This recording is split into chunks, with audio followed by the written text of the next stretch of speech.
साथियों साथियों केंद्र की सत्ता की ताकत कल तक विधायकों की खरीद फरोख्त या फिर कहे सांसदों की खरीद फरोख्त के ऊपर टिकी हुई थी। केंद्र की सत्ता की ताकत कल तक राज्यपालों के असंवैधानिक रवैये को लेकर के शोर मचाती थी। दिल्ली दरबार की सत्ता की ताकत का मतलब राज्यों के सत्ता को डिगाना भी होता था। लेकिन एक नई परिस्थिति महाराष्ट्र प्रदेश से इस दौर में निकल के आई, जिसमें पॉलिटिकल पार्टी और उसका मुखिया, उसका लीडर कौन होगा, यह भी परिभाषित करने की स्थिति में पहली बार क्या इस दौर में सत्ता आ चुकी है। यानी दिल्ली की सत्ता अगर चाहे तो किसी भी राज्य की किसी भी सरकार को ना सिर्फ वो डिगा सकती है, बल्कि ये कहे कि उस राज्य के भीतर सत्ता पे बैठे हुए राजनीतिक पॉलिटिकल पार्टी को भी दो फाड़ करके उस राजनीतिक पॉलिटिकल पार्टी की कमान जो कि दिल्ली की सत्ता के साथ खड़ा होगा उसको ही मान्यता मिलेगी। ऐसी परिस्थिति क्या सच में इस भारत देश के भीतर आ चुकी है? ये सवाल जो है महाराष्ट्र से इसलिए भी निकला है क्योंकि शुरुआती दौर से अगर आप परखना शुरू करेंगे तो सुप्रीम कोर्ट के फैसले ने बहुत साफ तौर पे कहा था कि महाराष्ट्र के भीतर राज्यपाल ने जो भी फ्लोर टेस्ट की बात कही थी वो असंवैधानिक थी। और उसी असंवैधानिक परिस्थितियों के साथ बात निकलते निकलते सुप्रीम कोर्ट यह कहने से चुका ही नहीं कि दरअसल गैर कानूनी तरीके से राज्य के मुख्यमंत्री सत्ता पे आसीन हैं, लेकिन वह उन्हें हटा नहीं सकते। और नहीं हटाने की परिस्थिति में चुनाव आयोग ने जो चीजें परिभाषित सिर्फ शिवसेना को लेकर के किया, उसने बहुत साफ तौर पे बताया था कि दरअसल शिवसेना का अपना संविधान ही नहीं, अगर संविधान है तो वह 1999 का है। 1999 में बाला साहब ठाकरे जीवित थे, आज के दौर में उनके बेटे उद्धव ठाकरे हैं। लेकिन चुनाव आयोग ने, इलेक्शन कमीशन ने ऐसा कुछ भी महसूस नहीं किया कि उद्धव ठाकरे बाला साहब ठाकरे के बेटे हैं और शिवसेना की लीडरशिप उन्हीं के हाथ में। और इसी बात को आधार बनाकर आज स्पीकर राहुल नार्वेकर ने जो फैसला सुनाया उसमें खुले तौर पर ऐसा ऐलान कर दिया कि दरअसल शिवसेना उद्धव ठाकरे की है ही नहीं।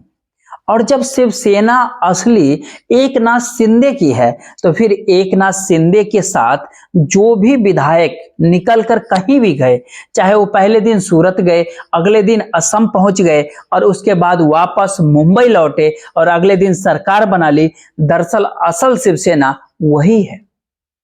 यानी वह सारे सवाल जो शिवसेना और ठाकरे परिवार के साथ जुड़े हुए थे, दिल्ली की मशक्कत बहुत साफ तौर पर या फिर ये कहे खुले तौर पर नजर सामने आने लगी कि स्पीकर को किस राह चलना है। स्पीकर चाहते तो सुप्रीम कोर्ट के फैसले को आधार बना सकते थे, राहुल नार्वेकर चाहते तो स्पीकर ने चाहा उस चुनाव आयोग को आधार बनाया जाए जिस चुनाव आयोग ने, जिस इलेक्शन कमीशन ने अपने निर्णय में एकनाथ शिंदे को मान्यता दे दिया, पार्टी का नाम भी दे दिया और चुनाव चिन्ह भी दे दिया, तो वही आधार बना लिया गया। तो सियासी तौर पर एक नई परिभाषा इस भारत देश के सामने उभर करके आ गई, जिसके भीतर किसी भी राज्य में किसी भी सत्ता, किसी भी राजनीतिक पार्टी के भीतर अगर दो फाड़ होता है तो फिर सवाल 2/3 बहुमत भर का ही नहीं है, सवाल 2/3 बागियों का नहीं है। सवाल होता है कि 2/3 बागियों के जरिए पूरी की पूरी पार्टी ही बागियों को ही तौर पे अगर मान्यता दे दे और जो असल शिवसेना थी वह भी परिवार से निकली हुई शिवसेना, तब तो खतरे की घंटी आने वाले समय में लालू यादव के लिए भी है।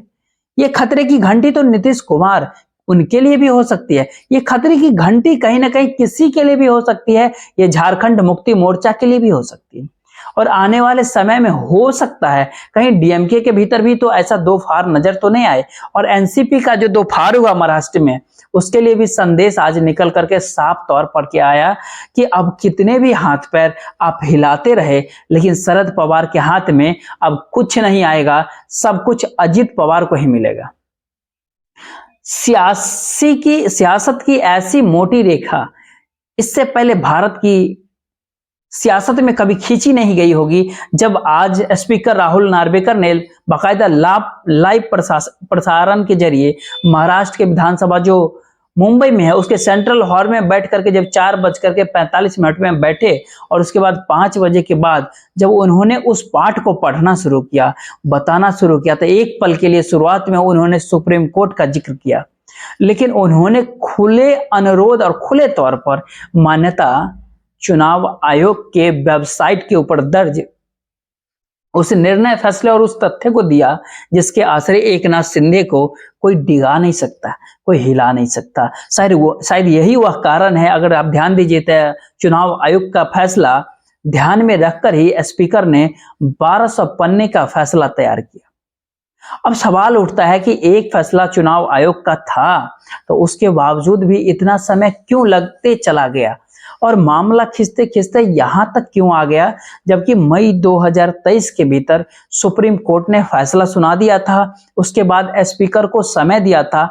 आप बताइए, 3 महीने का समय था, फिर 5 महीने का समय हुआ और होते होते दिसंबर, यानी किसी भी तरीके से 31 दिसंबर तक फैसला आ जाना चाहिए और वह भी फैसला नहीं आया तो 10 जनवरी तक की तारीख मुकर्रर कर दी गई। फाइनली 5 बार समय बढ़ाया गया और फैसला चुनाव आयोग को उसके निर्णय को ध्यान में रखकर कहा गया।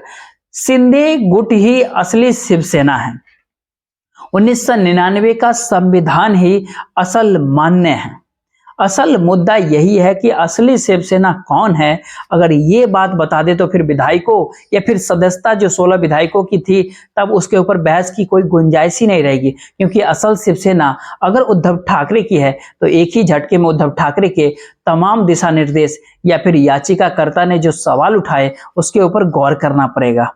स्पीकर ने एक ही झटके में सब कुछ खारिज किया और कहा बिल्कुल नहीं, असली शिवसेना तो एकनाथ शिंदे की है, तो याचिकाकर्ताओं की यानी उद्धव ठाकरे के दलील ही स्वीकार करने की क्या जरूरत है।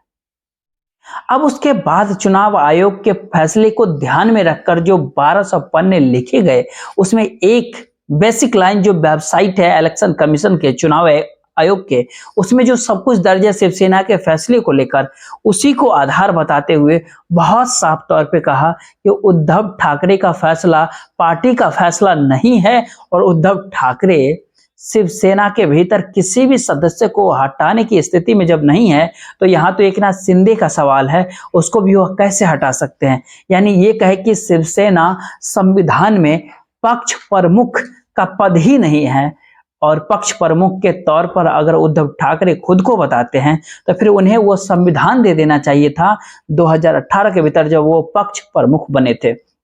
तो पक्ष प्रमुख की स्थिति में कभी बाला साहब ठाकरे नहीं आए। बाला साहब ठाकरे का मतलब ही शिवसेना था। इसे आरएसएस भी जानता है, भारतीय जनता पार्टी भी जानती है। और गठबंधन जो 30 साल पहले हुआ था भारतीय जनता पार्टी का शिवसेना के साथ, उस समय भी बीजेपी के और तमाम कद्दावर नेता इस बात को जानते हैं। तो पक्ष प्रमुख के तौर पर कभी भी बाला साहब ठाकरे ने लिखा नहीं और उसी दौर के संविधान को आधार बनाकर वर्तमान दौर में उद्धव ठाकरे को उस शिवसेना से अलग कर दिया, क्योंकि 2024 के लोकसभा चुनाव में सियासी तौर पर शिवसेना का चुनाव चिन्ह जो है, जिसके पास रहेगा इस पार्टी का नाम, जिसके पास रहेगा इस पार्टी का नाम, उसी के आश्रय भारतीय जनता पार्टी को महाराष्ट्र में गठबंधन की राजनीति का खेल करना है। तो फिर उस पूरे खेल को करने के लिए महाराष्ट्र के भीतर क्या यह 1200 पन्ने काफी मशक्कत के साथ, क्योंकि सुप्रीम कोर्ट के भीतर भी बार बार अटॉर्नी जनरल कहते रहे कि हाँ मैं चला जाऊंगा दीपावली के बाद तो बिल्कुल फैसला तैयार हो जाएगा। दीपावली के बाद नहीं हुआ तो कहा गया कि किसी भी हालत में या दिसंबर के महीने में तो हो ही जाएगा। फिर नहीं हुआ तो फिर ये बात आते आते तो फिर क्या सरकार के दिशा निर्देश के मुताबिक ये चीजें आगे चल रही है और सियासी तौर पर ये सियासी तिक्रम आने वाले समय में राजनीतिक किस दिशा में आगे जाएगी उसका एक संकेत मात्र है। आज लगता है जरा इस संकेत का परिभाषा से कुछ हट करके एक बात आज पहले करनी जरूरी है। क्या सियासी जादूगर के तौर पर मौजूदा दिल्ली की सत्ता ने हर उस संस्थान को, हर उस एजेंसी को खत्म किया जिसको संविधान के हिसाब से अपने आप को पहल करनी थी, और स्वायत्त संस्थाएं भी डगमगाने लगी, क्योंकि चुनाव आयोग जब फैसला देने जा रहा था तब सुप्रीम कोर्ट ने कहा था कि आप फैसला मत दीजिए, पहले हमारा फैसला आने दीजिए। और आप ध्यान दीजिए, उस सुप्रीम कोर्ट ने 10 दिन की जब छुट्टी ली थी, उसी 10 दिन के दौरान ही एकनाथ शिंदे सीएम बन गए थे। और सुप्रीम कोर्ट के ये बात कहना पड़ा 10 दिन के बाद, जब वो बैठे थे तो उनको ये बात कहना पड़ा कि हम 10 दिन की छुट्टी क्या ली, आप तो सीएम बन बैठे। और ये पूरी प्रक्रिया कहती है कि शुरू से लेकर के आज तक की पूरी परिस्थिति में महाराष्ट्र के भीतर एकनाथ शिंदे की सरकार कैसे बनी हुई है, और पूरे बागियों के हाथ में ही पार्टी दे दी गई, और जिस पार्टी से वह निकल करके आए, जो वहां बैठे रह गए, उनको मान्यता ही नहीं, और उनको एक सिरे से अलग अलग धाराओं का जिक्र करते हुए, जिसके भीतर आधार 1999 का शिवसेना का संविधान, और उसी आसरे आगे चल पड़ेगा। दरअसल एक एक तथ्य इसके और खुले, उससे पहले आज सुबह में ही शिवसेना के प्रवक्ता संजय राउत खुले आम कह रहे थे दरअसल ये मैच फिक्सिंग है। जब इस बात का जिक्र कर रहे थे कि मैच फिक्सिंग है, उसके कुछ ही मिनटों के बाद राज्य का मुख्यमंत्री भी निकल करके आए, जी नहीं, ये मैच फिक्सिंग नहीं है, क्योंकि मैच फिक्सिंग कह रही थी शिवसेना कि दरअसल स्पीकर चले गए सीएम के घर पर, और सीएम कह रहे थे अगर मैच फिक्सिंग होती तो दिन के उजाले में क्यों आते, वो रात के अंधेरे में आते। अब आज लगता है सुबह सवेरे अगर सब कुछ ये बात जान रहे थे तो ये बात तो इलेक्शन चुनाव आयोग के निर्णय के समय भी ये बात समझ में आ जानी चाहिए। उस दौर में पहले आपको दोहराते हैं आज सुबह सवेरे क्या हुआ महाराष्ट्र की सियासत में, उसके बाद इस तथ्य को और बढ़ाया जाएगा असल राजनीतिक तौर पर किस दिशा में अब होने वाला है, और दिल्ली सत्ता ने जो दाव खेला है कहीं ये सियासी तौर पर उल्टा नहीं दाव पड़ जाए, क्योंकि लोगों के मन में और महाराष्ट्र की जमीन दरअसल आंदोलन की जमीन रही है, और महाराष्ट्र प्रदेश की सियासत में और महाराष्ट्र के पूरे समाज के भीतर बड़े बड़े समाज सेवियों ने सियासी तौर पर परिस्थितियों को बदला है। तो क्या फिर क्या इस दाव भी उल्टा पड़ सकता है? महाराष्ट्र की सियासत क्या कहती है, लेकिन ठीक उससे पहले जरा आप देख लीजिए संजय राउत क्या कह रहे थे, और उसके जवाब में राज्य के मुख्यमंत्री एकनाथ शिंदे क्या कह रहे थे। इस मामले में सिर्फ मैच फिक्सिंग चल रही है। मुख्यमंत्री दाऊद चले जाने की बात करते हैं। अगर मुख्यमंत्री का ये फैसला अगर उनके खिलाफ जाता है तो मुख्यमंत्री नहीं रहेंगे, लेकिन उनको पता है कि फैसला मेरे खिलाफ नहीं जा रहा है। मुझे विधानसभा स्पीकर आकर मिलकर फैसला दिखाकर चले गए हैं, इसलिए वो भी दाऊद चले जा रहे हैं। संविधान की धज्जियां उड़ाने का काम है। कहाँ है सब? हाँ, हमारी संविधान है कहाँ, उसमें आप मुझे बताइए। मैच फिक्सिंग अगर होती तो रात को आते, अध्यक्ष रात को आते, चुप कर आते, ये दिन दहाड़े आ गए, अपने अधिकृत वाहन में आ गए, और ऑफिशियल बैठक थी उनके जो चुनाव क्षेत्र में जो कोस्टल हाईवे का काम शुरू है, मरीन ड्राइव में काम शुरू है, कुछ उनके चुनाव क्षेत्र के विषय थे। मैं मुख्यमंत्री हूँ और वो स्पीकर भी है और एमएलए भी है, तो इसलिए वो ऑफिशियल बैठक थी। इसमें अगर कुछ मैच फिक्सिंग करनी तो वो क्यों सामने से आते? ये गलत सलत बयान करते, आरोप करते, वो अभी उनकी हार दिख रही है। इसलिए ये हमें घटना बाह्य कहने वाले ये अनकॉन्स्टिट्यूशनल वही लोग हैं, वो घटना बाह्य लोग वो है। फिर दोनों की बातों से कई बातें साफ हो गई, क्लियर हो गई। यानी एकनाथ शिंदे हो या फिर दिल्ली की सत्ता हो, दोनों को ये बात मालूम था कि दरअसल ये निर्णय तो ऐसा ही होनी है, तो फिर डगमगाने की जरूरत ही क्या है। इसीलिए वर्ल्ड इकोनॉमी फोरम में शामिल होने के लिए, उसकी बैठक में शामिल होने के लिए मुख्यमंत्री का कार्यक्रम तय दावोस जा रहे हैं। प्रधानमंत्री का कार्यक्रम तय वो 12 तारीख को नासिक में रोड शो करेंगे, और इन सबों के बीच स्पीकर ने कहा है कि उद्धव का नेतृत्व संवैधानिक नहीं है। अब जरा इस तथ्य को और परखे, उससे पहले स्पीकर राहुल नार्वेकर के बारे में 2 बातें आपको समझनी चाहिए। राहुल नार्वेकर पहले शिवसेना के साथ ही हुआ करते थे, लेकिन 2014 के चुनाव में वह टिकट चाहते थे, चुनाव लड़ने के लिए उन्हें टिकट नहीं मिला, तो फिर वो एनसीपी के भीतर चले गए। एनसीपी में गए तो उन्होंने मावेल से चुनाव लड़ लिया, चुनाव वो हार गए। उसके बाद अब वहां कोई उनके पास रास्ता नहीं बचा तो नार्वेकर वहां से निकले, राहुल नार्वेकर, और चले गए भारतीय जनता पार्टी में। और कोलाबा से उन्होंने 2019 में विधानसभा का चुनाव लड़ा, चुनाव वो जीत गए। और जब ये सारी चीजें परिस्थितियां निकल करके सामने आई तो वह शिवसेना में रह चुके थे, एनसीपी में रह चुके थे, तो उनसे बेहतर व्यक्ति और कौन हो सकता था भारतीय जनता पार्टी के लिए जिसे स्पीकर बनाया जाए। और जिस बात को दस्तावेजों में दर्ज करना है कि आने वाले समय में इस भारत देश में छत्रक या फिर क्षेत्रीय राजनीति जो सत्ताधारी लोग हैं वह इस बात को न सोचे कि वह दिल्ली को डरा सकते हैं या उनकी राजनीतिक ताकत, सियासी ताकत काफी मजबूत है और सियासी जमीन बहुत मजबूत है, तो उसको डिगाने के लिए जो पूरी कवायद शुरू हुई उसमें राहुल नार्वेकर स्पीकर बन गए। और राहुल नार्वेकर बेटे जिनके हैं, यानी उनके पिताजी जो होते हैं वो म्युनिसिपल कमिश्नर काउंसलर हुआ करते थे, सुरेश नार्वेकर, वह भी कोलाबा के भीतर, जहां से वह विधायक है। अभी उनके भाई वार्ड 28 के भीतर हैं जो मकरंद नार्वेकर नाम होता है, वह भी म्युनिसिपल काउंसलर है। लेकिन उनके जो ससुर होते हैं, यानी जिस परिवार ने उन्होंने शादी की, उस परिवार के जो सख्त है वो राम राज्य नाइक निवालकर, वो दरअसल एनसीपी के ये मतलब उनके ही दामाद हुए। तो सियासी तौर की परिस्थितियों को एक पल के लिए जरा समझना जरूरी था। फिर अगला बात क्या, उद्धव ठाकरे संवैधानिक अगर है ही नहीं, उनकी पार्टी संवैधानिक है ही नहीं, सियासी तौर पर महाराष्ट्र की राजनीति के भीतर जब आप घूमना शुरू करेंगे तो ये बात किसी को पचेगी ही नहीं कि शिवसेना का मतलब उद्धव ठाकरे नहीं, शिवसेना का मतलब एकनाथ शिंदे, शिवसेना का मतलब वह एकनाथ शिंदे जिन्होंने शिवसेना से ही बगावत की और निकल पड़े। तो फिर क्या सच में एक मैच फिक्सिंग इस रूप में थी जिसमें क्रिकेट भी पीछे छूट गया है? क्योंकि एक के बाद एक जो है सारी परिस्थितियों को जब आप समझना शुरू करेंगे तब आपको समझ में आएगा कि दरअसल जो कुछ भी महाराष्ट्र की सियासत में हो रहा था, दरअसल उसके भीतर शिव सैनिकों को ना बचा पाने की स्थिति में गुजरात के राजनीतिक निकल करके आए, जो संयोग से देश के प्रधानमंत्री और उस समय भारतीय जनता पार्टी के अध्यक्ष और अभी गृह मंत्री है। गुजरातियों को लेकर के जो महाराष्ट्र और मुंबई के बीच जो राजनीति को लेकर जो टकराव था वो पहले दिन से खुल करके नजर आ रहा था। जो वसूली पार्टी के तौर पर प्रधानमंत्री और गृह मंत्री अपने भाषणों में महाराष्ट्र के सियासत में सीधे तौर पर निशाना साधने से कतराते नहीं थे।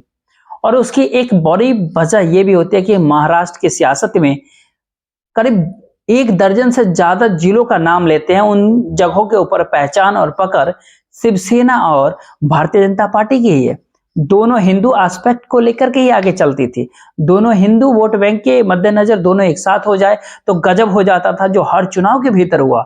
लेकिन अपने तौर पर चीजें कैसे क्रिएट किया जाए, जहां पर उद्धव ठाकरे अड़ गए थे कि दरअसल वोट ट्रांसफर 2019 के चुनाव में हुआ नहीं। तो फिर क्या ऐसी परिस्थिति में दिल्ली की जरूरत महाराष्ट्र को अपने बूते साधने की थी?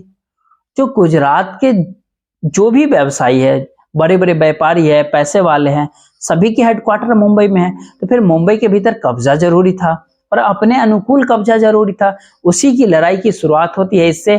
मसलन एक बात आपके सामने क्लियर करते हैं कि जैसे मुंबई सिटी 10 सीट है विधानसभा की, वहां 6 शिवसेना के पास, 4 भारतीय जनता पार्टी के पास। मुंबई सवर्णन का इलाका 26 विधानसभा की सीटें वहां पे दोनों के पास 13-13 आते हैं। थाने के भीतर 18 सीटें हैं, दोनों के पास 9-9 सीटें आते हैं। पुणे में 21 सीट है, 15 सीट भारतीय जनता पार्टी के पास तो 6 सीट शिवसेना के पास। यानी कांग्रेस और एनसीपी ना मुंबई के भीतर है, ना स्वर्ण में है, ना थाने में है, ना पुणे में है, ना रायगढ़ में, ना अहमदाबाद में है, ना अहमदनगर में है, ना भीड़ में है, ना लातूर में, ना उस्मानाबाद में, ना सोलापुर में, ना सतारा में, ना रत्नागिरी में, ना सिंधुदुर्ग में, ना कोल्हापुर में, ना सांगली में, ना पालघर में, ना नासिक में, ना औरंगाबाद में, ना चंद्रपुर में, ना गढ़चिरौली में, ना जालना में, ना परवनी में, ना हिंगोली में, ना नामदर में, ना नागपुर, भंडारा, अगर गोंदिया, गढ़चिरौली, अगर यहाँ केवल भाजपा है, भारतीय जनता पार्टी, बर्दा और अमरावती दोनों ने बांटा हुआ। इतने जगह के ऊपर जब नाम लिया वहां पर सेना और भारतीय जनता पार्टी की मौजूदगी। ये लड़ाई के भीतर भारतीय जनता पार्टी किसी भी हालत में, या दिल्ली की सत्ता जिस इबादत को लिख रही है, वो शिवसेना को खोना ही नहीं चाहती है। तो फिर शिवसेना साथ में अगर रहे लेकिन उद्धव ठाकरे अगर माइनस हो जाए, यानी ठाकरे परिवार दरकिनार हो जाए और अपने साथ कैसे रहे, सियासत की ये इबादत बहुत शानदार तरीके से लिखने की तैयारी होती है। और वही लिखते लिखते ऐसी परिस्थितियां लगातार बनती चली जाती है जिसके भीतर शिवसेना को नहीं खोना है, शिवसेना के भीतर दो फाड़ होना है। शिवसेना की परिभाषा बदल डालिए और संविधान और बाकी नियम कायदों का जिक्र करके जिसके भीतर आधार चुनाव आयोग को बनाया गया, उस आधार के आश्रय एक ही झटके में शिवसेना के बारे में निर्णय उद्धव ठाकरे को नहीं है, एकनाथ शिंदे को लेने थे, जो कि शिवसेना छोड़ करके निकले थे, जो क्योंकि मुख्यमंत्री तो शिवसेना के उद्धव ठाकरे थे। अब सवाल यहाँ पे दूसरा आता है कि क्या ऐसी परिस्थिति हो सकती है किसी राज्य के भीतर किसी राजनीतिक दल के नेता जो मुख्यमंत्री होंगे उनके साथ के कितने भी विधायक अगर छोड़ करके चले जाएं, न सिर्फ सरकार गिर जाए बल्कि पार्टी भी जो छोड़ करके चले गए उनके साथ चले जाए। यह एक गजब की परिभाषा है जो पहली बार महाराष्ट्र से निकल करके आई। और आधार बाला साहब ठाकरे 1999 का वह संविधान है और चुनाव आयोग की अपनी दलीलें होती है जिसमें सब कुछ उसने उस सेना को सौंप दिया जो शिवसेना भारतीय जनता पार्टी के साथ खड़ी रहे, क्योंकि ये दोनों परिस्थिति जो है 2024 के भीतर अनुकूल रहेगी, इसको दिल्ली की सत्ता भांप रही है।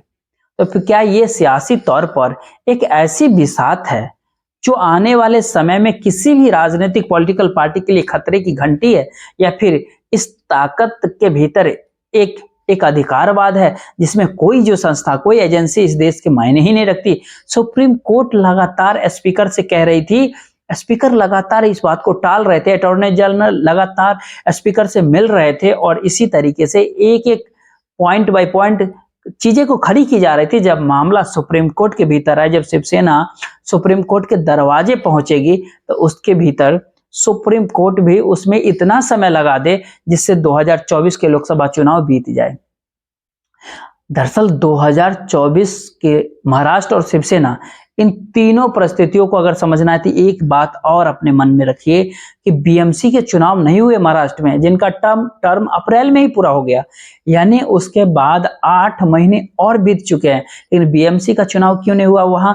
क्योंकि उस चुनाव से ये बात पता चल जाता है कि दरअसल महाराष्ट्र के भीतर और खास करके अर्बन में, मुंबई के अर्बन में किसकी मजबूत पकड़ है और थाने के भीतर भी किसकी मजबूत पकड़ है। क्योंकि थाने में एक समय आनंद दीघे थे जिनको नेता अपना एकनाथ शिंदे बताते हैं, तो आनंद दीघे की सत्ता और पूरी विरासत को हाथ में लेकर के, बाला साहब ठाकरे के चेहरे को लेकर के और शिवसेना नाम को लेकर के और तीर धनुष का चिन्ह पहचान चिन्ह लेकर के शिवसेना भारतीय जनता पार्टी के साथ खड़ी होगी, यह संदेश देना था। यह चुनाव आयोग से स्पीकर तक की पूरी परिस्थिति में दे दिया गया। तो क्या ऐसा मान लिया जाए कि चुनाव से भारतीय जनता पार्टी घबरा रही थी, इसीलिए बीएमसी का चुनाव महाराष्ट्र में नहीं हुआ और कस्बा पेट के रिजल्ट ने भारतीय जनता पार्टी को खतरे की घंटी इसलिए बजा दी क्योंकि वो 25 साल से जिस सीट के ऊपर थी वहां के उपचुनाव में उसका अपना भारतीय जनता पार्टी के कैंडिडेट हार गया। क्या यह एक संकेत था कि जमीन बड़ी दलदली है, उस दलदली जमीन को मजबूत कैसे किया जाए या उसके ऊपर आर पार की लड़ाई कैसे लड़ी जाए? सियासी तौर पर यह एक मिसाल है अपने आप में जिसका खुला खेल जो है महाराष्ट्र की सियासत में निकल करके आ गया। और 30 तारीख वो इंतजार काफी दूर नहीं है, उसी रास्ते पहुंचना है शरद पवार की एनसीपी को भी, जो अजीत पवार के हाथ में सब कुछ थमा देगी। जी हाँ, यूं ही बारामती के भीतर छापा नहीं पड़ा, यूं 2 दिन पहले उद्धव ठाकरे के करीबी विधायक के घर, दफ्तर, 6 जगहों के ऊपर ऐसा ही छापा नहीं मारा गया। यह एक संदेश होता है सियासी तौर पर। लेकिन बहरहाल इस परिस्थिति के भीतर एक पुराना पन्ना अगर खोलिएगा, जब 20 जून को महाराष्ट्र में परिषद का चुनाव हुआ था तो वोटिंग में एकनाथ शिंदे गायब थे। पता चला उस टाइम सूरत है, सूरत से वो गुवाहाटी पहुंच गए। 20 जून की वो तारीख होती है और उनके साथ 16 विधायक होते हैं, एमएलए होते हैं, 15 साथ थे, एक वो सिर्फ से खुद ही थे और 10 इंडिपेंडेंट थे। सरकार डगमगाने लगी। 23 जून को शिंदे एक साथ अपने साथ 35 एमएलए का जिक्र करते, आज 37 बताए उनके साथ है, स्पीकर ने बताया उनके साथ है। 25 जो उनको डिप्टी स्पीकर ने सदस्यता रद्द कर दी, लेकिन बागी पहुंच गए सुप्रीम कोर्ट। सुप्रीम कोर्ट ने नोटिस हर किसी को भेजा और बागियों की राहत दे दी। अब नोटिस केंद्र सरकार को भेजा, राज्य सरकार को भेजा, महाराष्ट्र पुलिस को भेजा, डिप्टी स्पीकर को भेजा और राज्यपाल ने उद्धव में बहुमत साबित करने को 28 जून 2022 को कहा था। सुप्रीम कोर्ट ने यही कहा कि कैसे राज्यपाल को इस बात का अंदेशा हो गया कि उनके पास बहुमत नहीं है। संदेश बहुत साफ होता है, शिवसेना की सरकार महाअघाड़ी जो बनी थी उसके भीतर कैसे राज्यपाल को पता चल गया, तो गैर कानूनी तरीके से कहा गया, ये बयान था। अब राज्यपाल अगर गैर कानूनी कदम अगर उठा रहा, उसके बाद अगर किस कानून के तहत वहां पे एकनाथ शिंदे हैं जो बागी होकर के निकले थे और होते होते साल भर बाद परिस्थितियां ऐसी आ गई कि पता चला एकनाथ शिंदे ना सिर्फ सीएम के तौर पे, मुख्यमंत्री के तौर पे, बल्कि शिवसेना भी उन्हीं की है। और उसके लिए अलग अलग नियम कायदे, राष्ट्रीय कार्यकारिणी में कितने सदस्य थे, उन सदस्यों के भीतर से कितने सदस्य वहां पहुंच गए, अलग अलग तरीके से जो होते होते आया। उसमें सबसे बड़ी बात यह होती है कि पक्ष प्रमुख ही अगर कोई नहीं है, नेता ही कोई नहीं है, तो फिर उद्धव ठाकरे की हैसियत ही क्या होगी। और शिवसेना के भीतर ही उद्धव ठाकरे की कोई हैसियत जब नहीं है, जब उनकी बड़ी हैसियत संवैधानिक तौर पर, कानूनी तौर पर, चुनाव आयोग के कहने के मुताबिक और स्पीकर के नियम कायदों के हिसाब से जब एकनाथ शिंदे के पास सब कुछ है, तो फिर बचा क्या है। और शायद यही वह कारण है कि पहली बार किसी भी राज्य के भीतर सत्ता का गिरना और उसके सफर को अगर 20 जून 2022 से आप शुरुआत करते हैं, तो देख लीजिए कैसे पूरे एक साल के बाद 11 मई 2023 को सुप्रीम कोर्ट फैसला सुनाता है। उस फैसले के भीतर खुले तौर पे कहता है कि राज्यपाल ने जो कहा वो गैरकानूनी था, असंवैधानिक था, लेकिन उद्धव ठाकरे ने फ्लोर टेस्ट का सामना नहीं किया, तो ऐसे में अपनी मर्जी से इस्तीफा दे दिया, तो वह पुरानी सरकार को बहाल नहीं कर सकते हैं। सुप्रीम कोर्ट ने ऐसा कहा था। यानी एक हाथ राज्यपाल गलत कह रहे हैं, फ्लोर टेस्ट, दूसरे हाथ सीएम फ्लोर टेस्ट में क्यों शामिल नहीं हो रहे।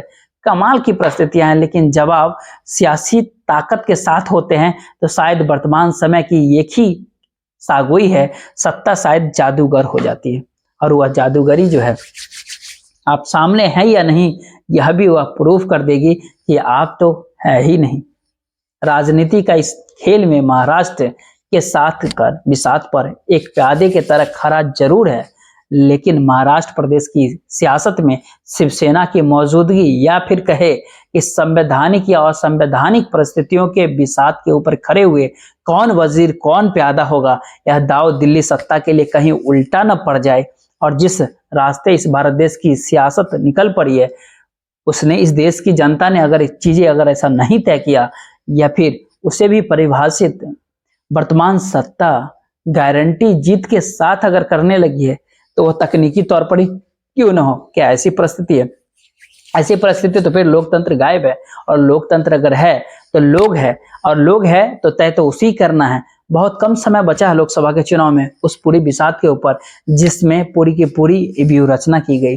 देखते हैं। बहुत बहुत धन्यवाद। जय हिंद, जय भारत।